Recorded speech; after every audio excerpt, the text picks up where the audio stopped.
atau semua wanita secara umum? Ya. Langsung. Itu jamaah kita kreatif, dia buat meme. Dibuatnya gambar saya, di samping itu kata-kata. Ada perempuan yang ketika tidur tapi dosanya mengalir pada dia. Dia sedang makan tapi dosanya mengalir pada dia. Apa salah dia? Karena dia sudah memperlihatkan dirinya dilihat orang lain. Maksudnya, memang betul itu ceramah saya. Dari mana Ustaz ambil? Dari hadis. Man sanna fil islami sunnatan hasanatan, siapa yang membuat tradisi yang baik, falahu ajruha, dia dapat pahalanya, wa ajru man amila biha, orang lain yang melakukannya. Bapak yang membuat tradisi silaturahim seperti ini dilanjutkan oleh anak cucu, kita sudah tidak ada, maka mengalir karena tradisi yang baik. Begitu juga sebaliknya, man sanna fil islami sunnatan sayyi'atan, siapa yang membuat sesuatu yang tidak baik, falahu wizruha, dia dapat dosanya, wa wizru man amila biha min ba'dih, setelah dia mati, jangankan ketika hidup, sudah mati pun tetap mengalir.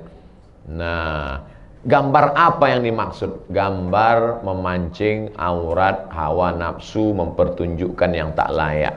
Adapun gambar ibu beramai-ramai, menutup aurat, pakaiannya longgar, tidak sempit, tidak menampakkan auratnya, menjaga, tidak dengan pose-pose yang memancing, lalu kemudian dilihat orang banyak, maka tidak ada yang terpancing, tidak ada yang membangkitkan hawa nafsu, ya nggak apa-apa.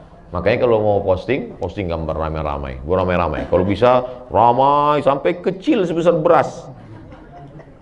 Agak kelihatan. Alhamdulillah kami diberikan Allah kesempatan untuk ikut maulid bersama kemarin dengan istri Habib Umar bin Hafiz. Oh, nggak boleh foto Pak Ustadz di luar. Itu nggak apa-apa. Tapi kalau pose dia sendiri, jilbabnya pula sampai ke leher, bajunya pula sempit. Dia pakai baju sempit, orang yang menengok yang sesak napas. Nauzubillah. Nah, ini diposting, nah, ini dosa jariah. Jadi yang sudah sempat kami posting yang dulu Pak Ustadz, coba posting sekali lagi. Buat di postingan itu, saudaraku yang pernah men-save fotoku dulu, tolong kalian delete, karena aku sudah taubat minta ampun sama Allah. Kalau kalian tetap juga megang, dosanya ku transfer ke kalian. Mudah-mudahan mereka bertaubat. Wallahu a'lam bishawab.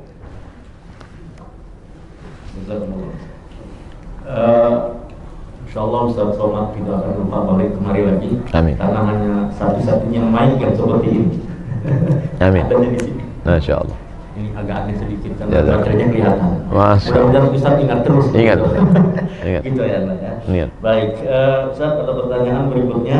Bagaimana kita menyikapi pemimpin negeri yang zalim? Apa yang harus kita lakukan? Kuntum khaira ummah, kamu umat yang terbaik, ta'muruna bil ma'ruf, ajak orang berbuat baik, wa tanhauna 'anil munkar, larang orang berbuat munkar, wa tu'minuna billah, berimanlah kepada Allah. Saya tak akan pernah berhenti berceramah, berkhutbah, bertausiah, masuk kampus, keluar kampus, masuk kampung, keluar kampung, masuk negara, keluar negara. Yang ngasih izin datang, yang nggak ngasih izin pulang. Apa susah payah-payah. Selama hayat di kandung badan, selama masih boleh. Kalau tidak juga boleh. Seperti Imam Bukhari. Imam Bukhari itu dulu begitu juga. Imam Bukhari nggak boleh ceramah, akhirnya ngadu kepada Allah. Allahumma qad dhaqat alayyal ardu bima rahubat faqbidni. Ya Allah, dulu waktu aku menuntut ilmu 16 tahun keliling Makkah, Madinah, Mesir menuntut ilmu. Tapi sekarang begitu banyak tekanan. Faqbidni, cabutlah nyawaku. Sebulan sudah berdoa, mati, meninggal dunia. Saya sudah berdoa sering, nggak mati-mati. Takdir kuasa Allah Subhanahu wa taala. Jadi oleh sebab itu, maka tak pernah berhenti saya sampaikan anggota dewan. Kenapa Ustaz cerita anggota dewan? Karena mereka dipilih aspirasi rakyat, dia mesti mencuarakan itu. Saya sampaikan di berbagai macam majelis. Uang negara yang diambil, maka disampaikannya karena mereka yang menyampaikan rancangan undang-undang, meresmikan undang-undang yang tingkat kabupaten, kota, provinsi, perda, perbub, perwagub, maka tak pernah berhenti menyampaikan, tentu dengan berbagai macam cara yang santun. Ud'u ila sabili rabbika bil hikmah, santun, wal mau'izatil hasanah, suri tauladan yang baik. Wajadilhum billati hiya ahsan. Kalaupun mau berdebat, debat dengan cara yang sesuai menurut aturan syariat Islam. Makanya kalau Bapak Ibu dengar ceramah saya baik-baik, saya tak pernah menyebut nama sampai sekarang. Saya tak pernah menyebut partai. Tapi saya tak menyalahkan kawan-kawan ustadz-ustadz lain yang menyebut. Mungkin itu metode yang dia pakai. Ini kita gini kan ibarat makanan juga. Ada makanan pedas, macam jenis musik juga. Ada yang metal, ada yang slow. Tapi substansinya mesti sama, mengingatkan. Kita ini akan bangkit kalau cuman ada dua, amar ma'ruf nahi mungkar. Kalau sudah amar ma'ruf nahi mungkar tidak ada, bantai saja, suka hati hantam kromo, na'udzubillah. Saya sampaikan hadis. La ta'murun nabil ma'ruf, ajak orang buat baik, wala tanhauna 'anil munkar, larang orang buat mungkar.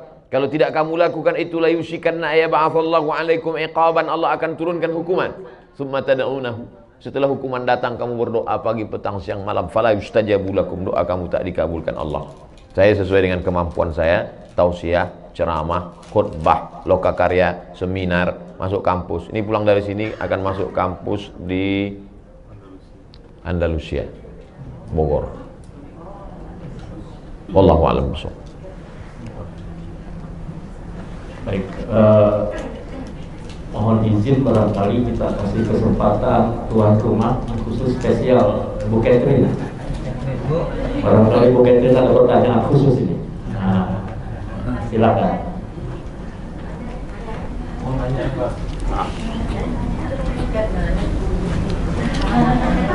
Ibu udah kompak ya, tanya dia dulu.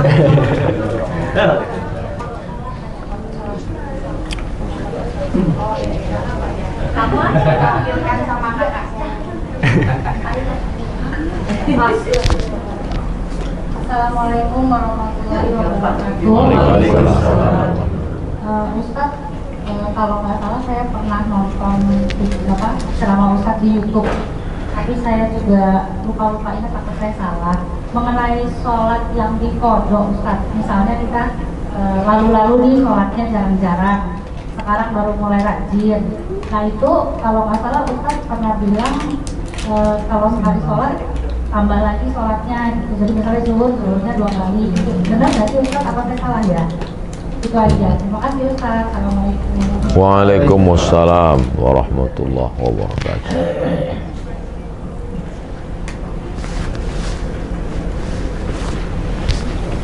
Langsung saya jawab Ustaz. Nanti habis sholat zuhur sekali lagi. Usolli fardhu zuhri 4 raka'atin qada'an. Habis sholat asar sekali lagi. Usolli fardhu asri 4 raka'atin qada'an. Jangan di masjid, nanti jadi fitnah. Ente sholat apa tadi? Mana ada ba'diyah asar? Asar sama subuh dibuat di rumah. Kalau habis ba'diyah maghrib dibuat, bolehkah sebelum ba'diyah atau ba'diyah? Boleh aja. Berapa mazhab yang mewajibkan qadha ini? 4 mazhab. Hanafi, Maliki, Syafi'i, Hambali. Tapi kata ustadz kami katanya nggak perlu qadha, istighfar aja cukup. Ibnu Taimiyah. Bukan mazhab 4. Ada tuh ustadz. Ustadz, saya baru taubat. Ya, sholat saya yang dulu saya ganti atau gimana? Udah istighfar aja selesai. Ibnu Taimiyah. Ah, saya ikut ini aja Pak Ustadz. Ya nggak apa-apa. Saya kan menyampaikan 4 mazhab. Tapi saya, dalil-dalilnya Pak Ustadz, sahabat saya sudah nulis di internet. Cara nyarinya Pak Ustadz, buka Google, tulis di situ, sholat qadha Ustadz Sarwat. Kita tes ya, dapat apa enggak. Buka Google, tulis di situ, sholat qadha Ustadz Sarwat. Ustadz Sarwat punya rumah fikih. Sholat qadha Ustadz Sarwat. Nah, di situ dia tulis dalil-dalilnya. Nah, itu ada video, ada bagaimanakah ketentuan tata cara mengqadha sholat, www.rumahfikih.com, Ustadz Ahmad Sarwat LCMA. Udah dapat tulisannya, share. Berapa lama qadhanya Pak Ustadz? Ya berapa banyak yang tinggal dulu. Saya tidak anjurkan Bapak Ibu sore ini ambil cuti setahun. Sekali sholat saja setiap selesai. Terus saya baru sholat sekitar 10 tahun Pak Ustadz. Terus yang tinggal berapa? 20 tahun. ya qadha 2019, lunas 2039. Kalau saya meninggal sebelum itu Pak Ustadz, alhamdulillah dianggap lunas. Beda sama puasa. Kalau puasa ibu masih ada ninggal itu digantikan sama anaknya, ahli waris. Man mata, siapa yang mati, wa alaihi siyamun, punya utang puasa, soma'an huwa liyuhu, ahli warisnya melaksanakan. Saya niat puasa besok untuk almarhumah emak saya, mengganti. Tapi kalau sholat, enggak. Sholat asal sudah meninggal, lunas. Maka saya pengen mau cepat lunas. Wallahu a'lam bishawab. Baik, mohon berkenan satu lagi ada. Oh begitu ya, mau tambah lagi? Subuh juga bisa kan? Subuh di Subuh. Qadha ini bahkan Nabi pernah mengqadha sholat tahajud. Nabi pernah sholat siang 12 rakaat. Sholat apa itu Rasulullah? Karena tadi malam, kan tidak mungkin witir siang. Nabi itu 11, karena tahajudnya 8, witir 3, 11. Maka siang nggak ada witir, jadi 12. Tapi kita nggak. Qobliyah subuh, kalau terbangun misalnya jam 5. Sementara sholat subuh sudah dilaksanakan di masjid. Apakah kita yang terlambat bangun langsung sholat subuh? Tidak, tetap qobliyah dulu. Qobliyah dulu, jangan sampai tinggal qobliyah. Rakaat al-fajri 2 rakaat qobliyah subuh khairum minad dunya wa ma fiha, lebih baik daripada dunia dan seisinya. Bagaimana kalau masuk masjid sudah qomat? Qad qamatis salatu, qad qamatis salah. Tetap sholat subuh, qobliyahnya diqadha setelah sholat subuh. Pulang ke rumah, qobliyah. Tapi tidak wajib. Yang wajib tadi yang sholat 5. Subuh, zuhur, asar, maghrib, isya. Sholat subuh, usolli fardhu subhi rak'ataini qadha'an. Qadha'an. Sholat itu sebetulnya berapa Pak Ustaz? 3. Yang dilaksanakan cash itu usolli fardhu zuhri arba'an raka'atin adaan. Yang kedua mengganti qadha'an. Ada satu lagi i'adatan, mengganti. Ibu sudah sholat zuhur. Selesai sholat zuhur, pas mau makan, cuci tangan, tiba-tiba ngelihat ada kulit ikan mas nempel di kulit. Berarti wuduknya tadi batal, karena ada kulit yang tidak kena air. Maka sholat zuhur sekali lagi, bukan ada, bukan qadha, tapi i'adah, siaran ulangan.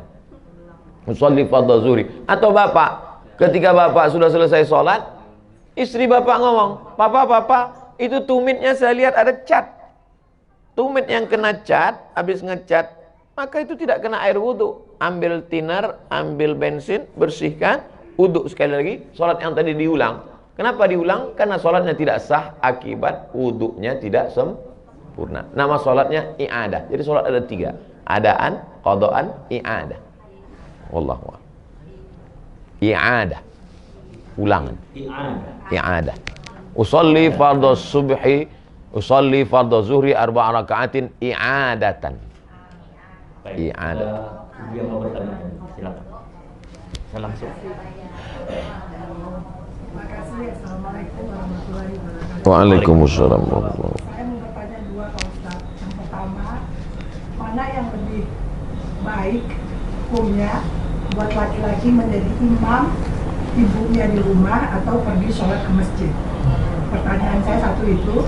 Yang kedua, kadang-kadang kita melihat kawan-kawan itu kalau ngambil air wudhu itu tidak sampai ke sikunya, tidak basah sikunya, hanya di sini saja. Apakah kita boleh mengingatkan kepada orang yang seperti itu? Terima kasih. Wassalamualaikum warahmatullahi wabarakatuh. Waalaikumsalam. Ibu ayah kita sudah tua, tidak bisa ke masjid, lalu dia ada di rumah. Bagaimana cara kita berbakti sebagai kepala rumah tangga, suami laki-laki sholat di masjid? Setelah selesai sholat di masjid, pulang ke rumah, sholat sekali lagi. Jadi imam. Bolehkah kita sholat 2 kali? Boleh. Sholat yang pertama itu menggugurkan kewajiban, sholat yang kedua itu mencari fadilah, keutamaan. Mana dalilnya? Ini kan lagi tren nih sekarang. Mana dalilnya?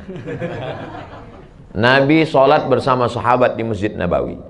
Setelah selesai sholat, Nabi pulang ke rumah, sahabat itu duduk di masjid. Tak lama datang orang kampung sahabat itu, musafir, mau jumpa Nabi. Lalu orang kampung itu mau sholat dan meminta sahabat itu menjadi imam. Padahal dia sudah sholat sama Nabi. Itulah dalil boleh sholat 2 kali, dan imamnya boleh sholat mencari fadilah, makmumnya sholat menggugurkan kewajiban. Jadi dua-dua dapat. Laki-laki sholat di masjid, laki-laki soleh. Laki-laki yang sholat di rumah, laki-laki solehah. Jangan sampai sholat di rumah. Lalu kemudian kalau nampak orang sikunya tidak kena air, tidak basah, apa kata Nabi? Wailun lil a'qab, celakalah tumit. Hadis sahih, riwayat Abu Hurairah radhiyallahu anhu. Wail neraka, wail celaka, lil a'qab tumit celaka.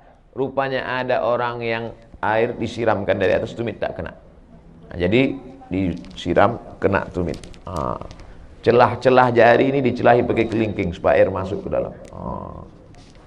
Siku disapu. Kalau ibu berani berkata begitu, sampaikan wailun lil siku, celaka siku. Tapi kalau nggak berani, ya pelan-pelan lah, celaka siku. Maksudnya lebih lembut, lebih soft, kasih dia kirim video, nomor WA dia ada, kirim video. Ini tata cara wudhu yang benar. Hasan Husain cucu Nabi melihat ada orang tua wudhunya nggak benar, tapi cara ngasih taunya gimana? Husain nanya Hasan, Hasan gimana wudhu? Hasan pun wudhu di depan Husain. Orang tua ini ngelihat, pas dia ngelihat baru dia sadar, oh rupanya saya salah tadi. Begitu akhlak Hasan dan Husain. Bukan dia tunjuk. Sekarang kan banyak nih anak-anak muda baru ngaji, diceramahin pula lagi, assalamualaikum. Tentu orang itu tersinggung. Mungkin niatnya baik, tapi caranya tidak santun. Nah, jadi ibu wajib mengingatkan dia. Bayangkan, sholatnya nggak sah seumur hidup. Nggak sah sholatnya, gara-gara wudhu tak sampai ke siku. Sampai dalam Quran itu disebut, wa aidiakum ilal marafiq, tangan kamu sampai siku. Itu sejelas itu dalam Quran. Wallahu a'lam. Baik, mungkin ini pertanyaan terakhir ya. Ada pertanyaan Ustaz, bagaimana ciri-ciri Allah terima taubat seorang pendosa? Apakah semua dosa-dosanya akan diampuni jika ia bertaubat? Dalam tafsir Al-Kabir, tafsir paling besar, panjangnya semeter, nama penulisnya Imam Fakhruddin Ar-Razi, mazhabnya Syafi'i, meninggal 606, 100 tahun setelah Imam Ghazali. Ghazali 505, Razi 606. Saya ingat itu aja karena mirip-mirip. Allah tidak beritahu siapa yang dapat haji mabrur. Allah tidak beritahu siapa yang dapat taubat nasuha. Allah tidak beritahu siapa yang dapat sholat wusta. Allah tidak beritahu siapa yang dapat malam Lailatul Qadar. Tengok dalam tafsir surah Al-Qadar, juz 30. Kenapa Allah tidak kasih tahu? Bayangkan kalau udah tahu. Mungkin pengajian nggak ada lagi. Pak, Bapak nggak ngaji? Udah dapat kemarin. Allah tidak kasih tahu itu. Tapi tanda-tanda indikasinya ada. Apa tandanya? Katanya Pak Ustadz kalau haji mabrur itu wajahnya putih. Pulang dari Makkah paling putih. Nggak pernah ke masjid. Tidur di hotel. Ini bukan tanda. Tanda itu, itu dia kata kuncinya. Keyword, ke kunci, word kata. Kata kunci, ada perubahan. Dulu Pak Ustadz sebelum dia ngaji, pelit. Setelah ngaji nih Masya Allah. Dulu sebelum ngaji sedekah 2000. Sekarang 2500. Ada perubahan. Dulu Pak Ustadz tuh sebelum ngaji, Masya Allah, kasar ngomongnya.